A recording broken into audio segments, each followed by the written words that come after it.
अस्सलाम वालेकुम my home maker queens. I hope आप सब खैरियत से होंगे। अल्लाह पाक आपको शादो आबाद रखे, आमीन सुमा आमीन। हम लोग भी सब खैरियत से हैं, अल्लाह का शुक्र है। तो आज के व्लॉग को जो करते हैं स्टार्ट। आज का व्लॉग है बहुत ही ज़्यादा ज़बरदस्त, तो व्लॉग को एंड तक ज़रूर फॉलो कीजिएगा। आज मैं आप लोगों को हेल्थ इश्यूज़ के बारे में बताऊंगी। ये बताऊंगी कि क्या रीज़न्स होती हैं जिसकी वजह से ख़वातीन में ज़्यादा हेल्थ इश्यूज़ हो जाते हैं, और क्या सिम्टम्स होते हैं, और कौन कौन सी ऐसी कॉमन बीमारियां हैं जो ख़वातीन में मर्द हज़रात की निस्बत ज़्यादा पाई जाती हैं। उसके अलावा मैं अपनी बीमारी के बारे में आपसे डिस्कस करूंगी। जैसा कि आपने थंबनेल पढ़ा होगा कि मुझे डिस्पेप्सिया की बीमारी है। कई लोग ऐसे होंगे कि इस नाम को फ़र्स्ट टाइम सुन रहे होंगे, क्योंकि मुझे भी जब ये बीमारी हुई थी मैंने फ़र्स्ट टाइम इस नाम को सुना था। मुझे कभी नहीं पता था कि ऐसी भी कोई बीमारी होती है। तो ये सारी बातें आज हम व्लॉग में डिस्कस करेंगे। अगर आप मेरे channel mom daily life in Oman पे न्यू है तो उसको सब्सक्राइब कीजिए और बेल आइकन का बटन प्रेस करें। वीडियो अच्छी लगे तो लाइक शेयर कमेंट कीजिएगा। चलें जी, वीडियो को स्टार्ट करते हैं। तो सबसे पहले क्या कहते हैं, मैं आपको बता दूं कि ख़वातीन में क्यों जी सबसे ज़्यादा बीमारियां पाई जाती हैं, उसकी क्या रीज़न्स होती हैं। मोस्टली ख़वातीन क्या करती हैं कि जी ख़वातीन जो हाउस वाइफ की मैं बात कर रही हूँ, या और भी ख़वातीन हमारी माएँ हैं, जैसे कि बहुत सारी ऐसी हैं ख़वातीन कि उनको कोई बीमारी होगी, कोई तकलीफ़ होगी ना, तो वो उसको छुपा लेती हैं। क्योंकि औरत में जो मर्द की निस्बत ना ज़्यादा सख्त होती है दर्द बर्दाश्त करने की औरत में। अल्लाह मियाँ ने औरत को पैदा ही ऐसा किया है। तो वो क्या करती हैं कि जब उन्हें थोड़ी बहुत तकलीफ़ होगी तो वो इग्नोर करती हैं। अच्छा ये हो रहा है, अच्छा चलो ठीक हो जाएगा, अच्छा ये हो जाएगा। वो कामों में मगन रहती हैं, अपनी ज़िंदगी में मगन रहती हैं। ये होता है कि जब तकलीफ़ ज़्यादा हो जाती है, फिर उनसे बर्दाश्त नहीं हो रही होती, फिर वो अपने हस्बैंड्स को बताती है। आगे से मोस्टली हस्बैंड्स ऐसे होते हैं, वो क्या करते हैं, वो सेल्फ़ मेडिकेशन शुरू कर देते हैं। अच्छा आप ये वाली मेडिसिन खा लो, मैं आपको स्टोर से ये वाली पेन किलर ला देता हूँ, आप ये खा लो, इससे ठीक हो जाओगी। तो उससे ये क्या होता है कि जो बीमारी होती है वो ज़्यादा हो जाती है। ज़ाहिर-सी बात है, आपको सेल्फ़ मेडिकेशन नहीं करनी चाहिए, डॉक्टर से रुजू करना चाहिए अगर आपको बहुत ज़्यादा प्रॉब्लम हो रही है। तो फिर क्या होता है, जब बात बिगड़ जाती है और ज़्यादा मतलब होने लग जाती है प्रॉब्लम, तो फिर हस्बैंड्स डॉक्टर के पास लेके भागते हैं, और तब तक जो बीमारी है वो ज़्यादा हैवी हो जाती है, ज़्यादा हाई हो जाती है, और जो ख़वातीन है उसको ज़्यादा मसाइल से दो-चार होना पड़ता है। क्योंकि देखें, ख़वातीन मोस्टली ऐसी हैं कि जिनको कोई भी बीमारी होगी, वो होगी, उनको रेस्ट नहीं इतना ज़्यादा मिल पाता। मिलेगा थोड़ा बहुत, लेकिन इतना ज़्यादा नहीं होगा कि प्रॉपर मतलब रेस्ट करें। जैसे फॉर एग्ज़ाम्पल हस्बैंड्स हैं, उनको फ़ीवर हो जाता है, वो तो ऐसे छोटे बेबीज़ बन जाते हैं, उनको फ़ीवर हो जाता है। तो हम लोगों को फ़ीवर होगा, हम फ़ीवर में भी काम कर रही होंगी, फ़ीवर को इग्नोर करके ये काम वो काम वो काम। क्योंकि देखिए ना, बहुत ज़्यादा प्रेशर होता है लेडीज़ के ऊपर, मर्द हज़रात के ऊपर भी होता है। मैं ये नहीं कहती कि वो मतलब बहुत सुकून में होते हैं, उनको भी बेचारों को बहुत सारे मसाइल का सामना करना पड़ता है। तो जी आज मैं क्या कहते हैं, आपसे सबसे पहले तो लिस्ट क्या कहते हैं बताऊँ आपको कि कौन-कौन सी ऐसी बीमारियाँ हैं जो कॉमनली ना ख़वातीन के अंदर ज़्यादा तादाद में पाई जाती है। तो सबसे पहली बीमारी जो है, रिसर्च से साबित हुआ है, दिल की बीमारियाँ। ख़वातीन में 60% पाई जाती हैं। अगर 40% मेंस में है तो 60% वुमेन में पाई जाती है हार्ट की बीमारियाँ। तो उसकी क्या रीज़न होती है? उसकी एक तो लाइफ़स्टाइल, आपका लाइफ़स्टाइल बहुत मैटर करता है। आपने मोस्टली ख़वातीन क्या कहते हैं, क्या करती हैं कि मतलब अपनी हेल्थ के ऊपर ध्यान नहीं देती हैं, अपनी डाइट पे नहीं ध्यान देती। जो मतलब खा रही हैं, उन्हें कोई इतना वो नहीं है कि हमें अपनी थोड़ी डाइट कंट्रोल करनी चाहिए, या हमें थोड़ी एक्सरसाइज करनी चाहिए, थोड़ी वॉक करनी चाहिए। नहीं, वो ठीक है, वो घर के काम करती हैं, लेकिन क्या कहते हैं, वो साथ-साथ ना अपनी डाइट को नहीं तवज्जो दे पाती, या अपने आप पे नहीं तवज्जो देती। दूध नहीं पिएँगी, कैल्शियम की कमी हो जाएगी। बच्चों के बाद तो वैसे ही ख़वातीन में कितनी कैल्शियम की कमी है। मैं जस्ट आप लोगों की नहीं, मैं अपनी भी बात कर रही हूँ। इस लिस्ट में मेरा नाम भी शामिल है, क्योंकि मैं भी दूध नहीं पीती हूँ, और मुझे मेरे हस्बैंड, मेरी मदर, मेरे मतलब सारे जो मुझसे प्यार करते हैं, वो मुझे कहते हैं कि पियो, अपना ख़्याल रखो, वो करो। कामों में इतनी बिज़ी, मेरे हस्बैंड मुझे अक्सर कहते हैं कि आप कामों में इतनी बिज़ी हो, अपना ख़्याल नहीं रखती हो अपनी डाइट का। इश्यूज़ ना फिर ये होता है कि थोड़े-थोड़े एज जब आपकी ज़्यादा होती जाती, फिर आपके इश्यूज़ बढ़ते चले जाते हैं, जो कि फिर कंट्रोल नहीं हो रहे होते, बहुत ही ज़्यादा मुश्किल हो जाती है। अच्छा दूसरा क्या है जी, दूसरा है स्ट्रोक।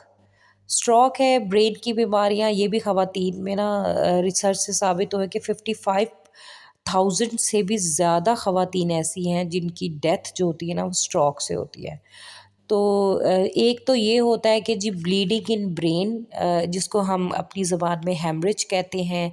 एक होता है जी ब्लॉकेज इन ब्रेन। उसमें क्या होता है कि आपकी कोई वेन होती है वो ना क्या कहते हैं ब्लॉक हो जाती है, जिससे मतलब खून का बहाव नहीं पहुंच पाता और आपकी डेथ हो जाती है। अच्छा, स्ट्रोक से प्रेगनेंसी में जो ख़वातीन होती हैं उनकी भी बहुत ज़्यादा डेथ्स होती हैं। वो ख़वातीन जिनको मतलब कि क्या कहते हैं हाई ब्लड प्रेशर का मसला है, उनको स्ट्रोक डॉक्टर कहते हैं कि होने के बहुत ज़्यादा ख़दशात होते हैं। वो बहुत ज़्यादा अपनी केयर करें।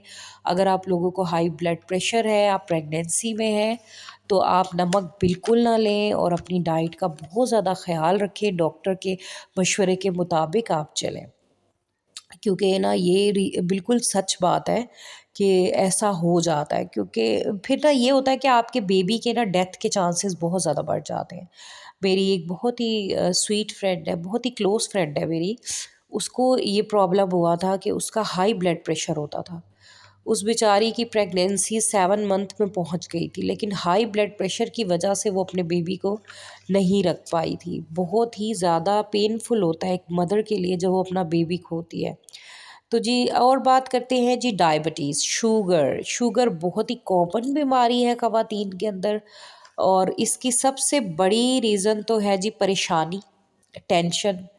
जितनी ख़वातीन को टेंशन का सामना होगा, उतनी ज़्यादा ख़वातीन में शुगर के जो ये अमराज़ है वो ज़्यादा पाए जाएंगे। अच्छा, मोस्टली कहते हैं जी खाने से शुगर हो जाती, शुगर नहीं, ऐसा बिल्कुल भी नहीं होता। मैंने अपनी मदर को देखा है, मेरी मदर मीठा नहीं खाती थी कभी। मैंने कभी अपनी लाइफ में नहीं देखा कि मेरी मदर बहुत ज़्यादा मीठा खाती हो, या वो मतलब बहुत ही ज़्यादा लेती हो मीठा, चाय में मीठा, इसमें मीठा। तो ये होता है कि शुगर जो है ना आपको ये मीठा खाने से नहीं होती है, ये आपको टेंशन्स की वजह से होती है। तो क्या कहते हैं उससे फिर क्या होता है, उससे ये होता है कि दिल की बीमारी होती है, जैसे शुगर हो जाए, गुर्दों की तकलीफ़ें हो जाती हैं, और भी बहुत सारी ऐसी तकलीफ़ें हो जाती हैं जिससे वो क्या कहते हैं बचना मुश्किल हो जाता है। और ये है कि आप किस तरह से बच सकते हैं शुगर से, आप ये है कि आप ना केयरफुल डाइट लें। उसके अलावा आप एक्सरसाइज ज़रूर करें। उसके अलावा आपने ब्लड ग्लूकोज़ जो है ना अपने ब्लड ग्लूकोज़ का जो लेवल है वो अपनी बॉडी में ना परफेक्ट रखना है।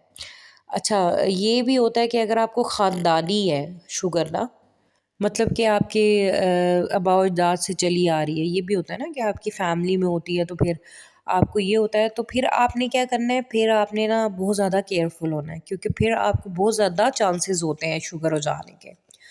अच्छा जी, तो अब नेक्स्ट बात करते हैं जी दिमागी मसाइल, यानी कि मेंटल हेल्थ इश्यूज़। अच्छा, इसके ऊपर मैंने एक वीडियो पूरी प्रॉपर बनाई है, मेंटल हेल्थ इश्यूज़ की क्या रीज़न्स होती हैं, क्यों हो जाते हैं, उसका लिंक ना मैं डिस्क्रिप्शन में डाल दूँगी।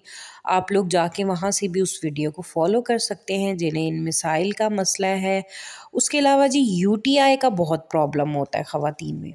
ये एक क्या कहते हैं पेशाब की इन्फेक्शन है, बहुत ज़्यादा ख़वातीन में ये क्या कहते हैं प्रॉब्लम होता है। और इसकी क्या रीज़न्स होती हैं, इसकी रीज़न ये होती है कि जैसे आप फॉर एग्ज़ाम्पल बाहर किसी का वॉशरूम यूज़ कर लो, जैसे आप कहीं मॉल गए हो, किसी जगह गए हो, बाज़ार गए हो, किसी के घर गए हो, आपने उसका वॉशरूम यूज़ कर लिया तो आपको ये प्रॉब्लम हो जाती है।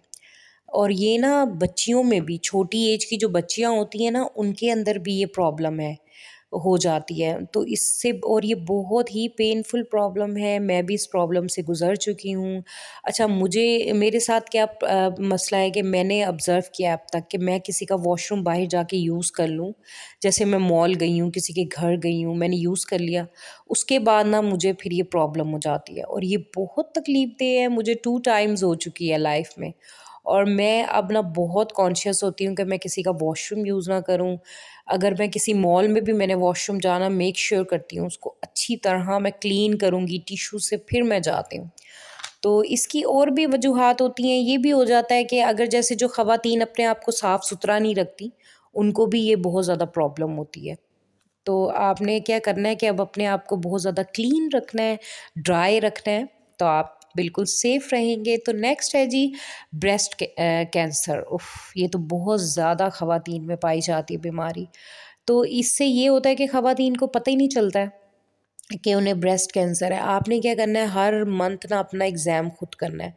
अगर आपने अपने ब्रेस्ट के आस-पास कोई ऐसी गुठली सी देखी, कोई ऐसी गिल्टी सी जो आपको लगे कि नहीं ये तो मतलब देखें, हम ख़वातीन जो होती हैं हमें क्या कहते हैं, हार्मोन्स की भी गुठलियाँ होती हैं जिससे जो हमारी वक़्त के साथ ठीक हो जाती हैं। लेकिन अगर आपने ऐसी कोई गुठली देखी, ऐसा कोई मसला देखा कि आपको मतलब लगे कि नहीं ये तो कुछ डिफ़रेंट है, ये तो थोड़ा कोई पेनफुल है, या आपकी जो अंडर आर्म है उसके नीचे आपने कोई गुठली या ऐसा कुछ सिम्टम्स देखा है, तो आपने फ़ौरन डॉक्टर से रिव्यू करना है। इसको इग्नोर नहीं करना। ये इतनी बड़ी ऐसी वो बन जाती है। मेरी 2 फ्रेंड्स जो कि मेरी आँखों के सामने इस बीमारी से डेथ का सबब बनी हैं। जो मतलब मेरी बहुत क्लोज़ थीं और मैं उन्हें बहुत अच्छी तरह जानती थी। एक की तो अभी रिसेंटली डेथ हुई है, मतलब उसके 2 बेबीज़ थे और उसकी ब्रेस्ट कैंसर से उसकी डेथ हुई है। और कितना पेनफुल है ये, मतलब वो ब्रेस्ट रिमूव भी कर देंगे ना आपके, तो चांसेस बहुत ही कम होते हैं। कोई-कोई होता है जो बच जाता है इससे। अल्लाह मियाँ सबको हर बीमारी से महफूज़ रखे, आमीन सुम्मा आमीन। तो जी क्या कहते हैं, और बात कर लेते हैं मेरी बीमारी के बारे में जिसका मैंने टाइटल बताया हुआ था। तो जी डिस्पेप्सिया की मुझे बीमारी हो गई थी। डिस्पेप्सिया क्या है? इसमें मतलब क्या हो जाता है? किस तरह से हमें पता चले कि हमें ये बीमारी हो गई है? तो जी ये इसमें ये होता है कि आपको ना ओवर ईटिंग आपको ना हैवीनेस फ़ील होती है। आप जैसे थोड़ा-सा खा लो, आप 1-2 बाइट्स खा लो तो आपको लगता है आपने फुल मील ले लिया है। आपको भूख ही नहीं लगती। बहुत ऐसे 2 दिन, 3 दिन, 4 दिन ऐसे-ऐसे दिन गुज़रते जाते हैं, आपको भूख नहीं लगती। आप खुद परेशान हो जाते हो कि आपको क्या हो गया है।